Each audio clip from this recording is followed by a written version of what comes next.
Eh bien bonjour à tous, j'espère que vous allez bien les gens. On se retrouve aujourd'hui dans une nouvelle vidéo où nous allons parler du jeu mythique, du jeu légendaire qu'est The Legend of Zelda Tears of the Kingdom.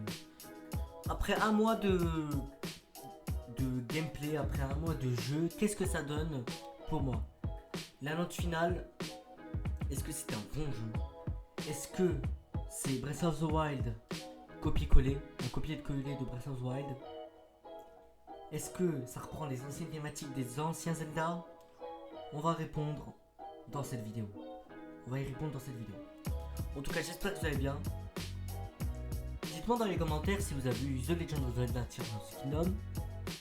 Si évidemment vous l'avez eu, dites-moi où vous en êtes. Je suis au 4 donjons, j'ai vaincu Ganondorf, j'ai eu la Master Sword, etc. etc. Faites-le savoir en commentaire. En tout cas, on est parti. Les temples de Tears of the Kingdom.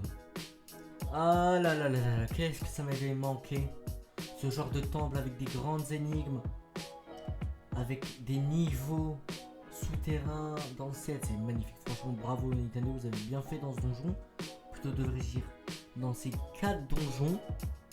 Je vais éviter de spoil le scénario. Donc, 4 donjons. Bravo Nintendo, vous avez fait fort. Vous avez fait très très fort. Mais voilà. Un bon jeu, un jeu parfait n'existe pas. Ni un film parfait n'existe pas. Il n'y a aucun truc parfait dans ce monde. Ce qui m'a déplu pour les donjons de Tears of the Kingdom, c'est... Certes, on a, par exemple, pour les Zora, oui, les Zora, nous les avons dans le ciel, les Piaf, pareil, les Gorons sur Terre, sur la Terre d'Hyrule, et les Gerudo sur la Terre d'Hyrule, exactement. Mais, bon sang de bonsoir Nintendo, on a attendu 6 ans pour un jeu comme ça, vous pouviez pas faire quelque chose à l'ancienne? 4 donjons, c'est vraiment pauvre. Vraiment très très pauvre. Moi, sincèrement, j'aurais voulu 10 donjons. 10 minimum 10 donjons. Que je passe des centaines d'heures à trouver la solution. Au lieu que, tac, t'as 4 mécanismes. On te donne les moyens de les ouvrir. Tac, t'as les pouvoirs des nouveaux prodiges. Tu te débrouilles, tu fais ça.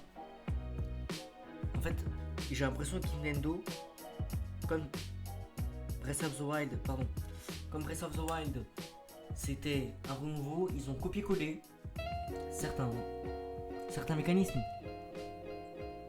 Par exemple, prenons le cas de Vanaboris dans Breath of the Wild, le temple de la foudre, ou devrais-je dire la créature divine de la foudre. Eh bien, si on compare les deux, le temple de la foudre de Tears of the Kingdom et Vanaboris de Breath of the Wild, c'est exactement quasiment la même chose au niveau des mécanismes. Tac, t'as les pouvoirs, t'as le pouvoir de Riju dans Tok, Tears of the Kingdom. Tu utilises son pouvoir avec la foudre, t'allumes un mécanisme, etc., etc., etc. Après t'as le boss, certes, il est un peu compliqué, mais bon sang. Je suis désolé de me répéter, mais Nintendo là, c'est une catastrophe au niveau des donjons. Ok, vous aviez voulu faire comme dans Breath of the Wild. Mais j'aurais tellement voulu qu'il y ait 10 donjons éparpillés dans les airs, dans les souterrains, même partout, même changer de map à un moment. Le voyage dans le temps, il est où le voyage dans le temps? Link, pourquoi il voyage pas dans le temps? Zelda elle voyage, attention c'est un spoil. Zelda voyage dans le temps, mais pas Link. Oui ok, il y a le fantôme de Raoru, mais le fantôme de Raoru il est là depuis des siècles et des siècles. Franchement, vous m'avez mis l'eau à la bouche avec le voyage dans le temps. Je l'ai fait une vidéo théorie pour ne pas avoir de voyage dans le temps avec Link. Nintendo, vous m'avez déçu sur ce coup. Les donjons, comme note, ok, je vais pas être sévère parce qu'il y a un donjon qui m'a vraiment plu. C'est celui des Piaf. J'ai bien aimé. On va mettre une note 2. Allez, je suis pas trop sévère. 6 sur 10. Faudrait vraiment que Nintendo s'améliore au niveau des donjons. Bon, maintenant on va passer évidemment Attention au niveau de l'exploration du ciel. Alors, ça aussi, c'est un peu vide. Le ciel, vous nous avez vendu du rêve dans les trailers, dans la jaquette du jeu. On ne voyait que le ciel et la terre d'Hyrule. Et c'est vide. J'aurais tellement voulu avoir une immense carte plus grande que celle d'Hyrule. Et bah non, t'as 2-3 îles paumées juste à côté là. Ok, il y a parfois des boss intéressants comme les Golémax. Mais c'est tout. Il n'y a pas réellement d'énigmes. Vous nous avez vendu du rêve. Avec de 1 la jaquette du jeu que j'ai entre mes mains qui nous montre clairement un link sur le ciel. Dans les trailers on nous montre le ciel. On sent le bonsoir. Mais après on peut pas en vouloir à Nintendo parce que ça fait 6 ans 6 ans d'attente pour avoir 2-3 petites îles. Non, en fait je plaisante, c'est pas 2-3 petites îles. Parfois ok, il y a certains sanctuaires cachés, tout ça. Et ce que je trouve dommage, c'est vraiment le but du ciel. Pourquoi je dis ça? Parce que de 1, oui, comme je viens de le dire, nous avons quelques petites îles éparpillées par là. On a certains sanctuaires, certaines énigmes. Comparé, attention, comparé au souterrain, le souterrain c'est rempli. Moi c'est rempli. Là c'est vraiment très rempli. Par exemple, on a dans les souterrains, on se retape tous les boss. Tous les boss des 4 donjons, ils sont dans les souterrains. Pardon? Tu m'aurais dit souterrains. Ok, il y a 2-3 boss par-ci par-là. C'est pas grave. Mais les 4 mêmes boss, à la fin ça devient des punching balls. C'est un sac de sable et tu tapes dedans quoi. Ghetto, franchement. Faut vraiment rehausser ça, faut vraiment rehausser les boss. Faut qu'il y ait une grande histoire. Ok, l'histoire de Tears of the Kingdom c'est quoi? C'est la guerre du sceau, point barre. Franchement, la guerre du sceau, on en a eu des milliers. Faut pas abuser.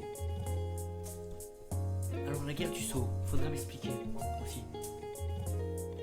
C'est dans quelle foutue timeline? Celle de Wind Waker? Celle de Ocarina of Time? Ou celle du Twilight et de Skyward Sword? Faut m'expliquer. Parce que oui, Nintendo ils s'en foutaient un peu de la timeline justement. Quand t'as par exemple, prenons le cas de Mario. Mario, il n'y a aucune timeline. Si. 64. Pour les jeux 3D, 64. Sunshine, Galaxy. Ensuite, nous avons quoi? Galaxy 2. Après, quoi d'autre? Luigi's Mansion. Luigi's Mansion 2, Luigi's Mansion 3. Et c'est tout. Non, avant Luigi's Mansion 3, il y a Mario Odyssey. Ça fait plus de 35 ans Nintendo. Et vous nous avez toujours pas dévoilé la timeline de Mario. D'ailleurs, pendant le film que j'ai été regarder, le film Super Mario Bros, je croyais qu'ils allaient nous en dire plus sur la timeline, mais non. Bon, voilà, donc pour moi la timeline de Mario Bros, le film, c'est avant Mario 64. Parce que voilà, Mario il découvre le royaume champignon, Mario il découvre il va rencontrer Bowser pour la première fois, patati patata.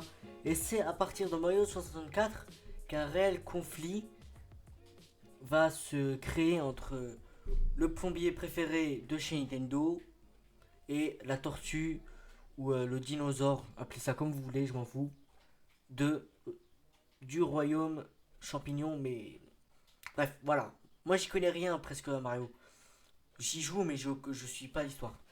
Bref, en tout cas j'espère que cette mini vidéo sur The Legend of Zelda Tears of the Kingdom critique vous aura plu. On se retrouve à la prochaine pour une nouvelle vidéo. Optimus.